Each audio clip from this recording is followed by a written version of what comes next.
महाष्टमी महाष्टमी पर्यंत आम षोड़श उपहार पूजा रुए जति रुए आमर अमावास्या परदिन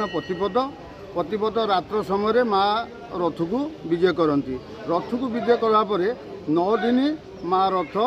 चले रथ चलला नवम दिन माँ रथरू ओह्लैकी आमर ये अच्छी लाखबिंदा पड़िया बोली सेठी जाइकी आमर चतुर्दिग को ये महिषासुर को बद्ध करने चतुर्दिग को धनुषीर छाड़ती छाड़ा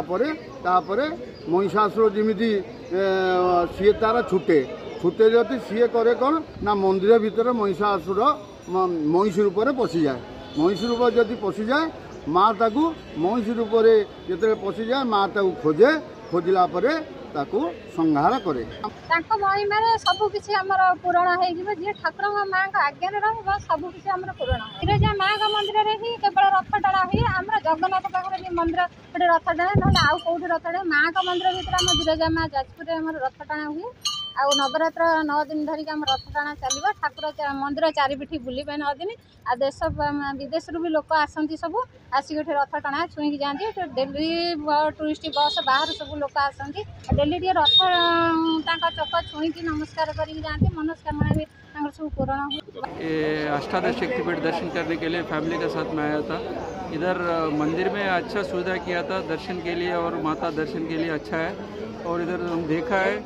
रथ यात्रा अच्छा कर रहा है क्योंकि हर जगह में रथ यात्रा नहीं होता लास्ट दिन में होता लेकिन इधर हर रोज़ हो रहा है। वो हिसाब से हम लोग इधर मेरे को वो पसंद आया था और रथ यात्रा भी बहुत अच्छा कर रहा है शाम के टाइम में देख रहा है अच्छा लगता है। ये अम्मा का नाभि स्थल है ये गिरिजा देवी है हमको बहुत अच्छा लगा है। कल शाम को श्री चक्र पूजा किया इतना अच्छा किया हमको बहुत खुशफुल हो गया अच्छा लगता है। माता ये नाभि स्थल है ना इसलिए सबका अच्छा लगता है सब। 16 दिवसीय पूजा हुए और 9 दिवसीय पूजार मुख्य प्रसंग है रथ दिव्याजान जहाँकि यही अमावास्या महालय अमावास्या तिथि रथर अधिवास कार्यक्रम करदिन आश्विन मास शुक्ल पक्ष प्रतिपद दिन में प्रतिष्ठा करा माँ को रथरे आरोहण कराए मुकुट बंधन अच्छी से प्रतिपदा तिथि ठारू महानवमी पर्यंत रथ मंदिर बेढ़ा चारिपटे परिक्रमा रही रथ प्रसंग कह गले 764 खुंट काठरे रथ निर्माण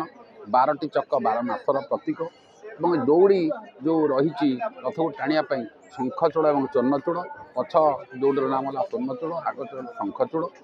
तेणु रथर जो परिक्रमा रही रथ पूजा सरीगला माँ आशादंड गर्भगृह बाहरी और से पटुआर आसी रथरे पहुँचला माँ रथर परिक्रमा करा जाए।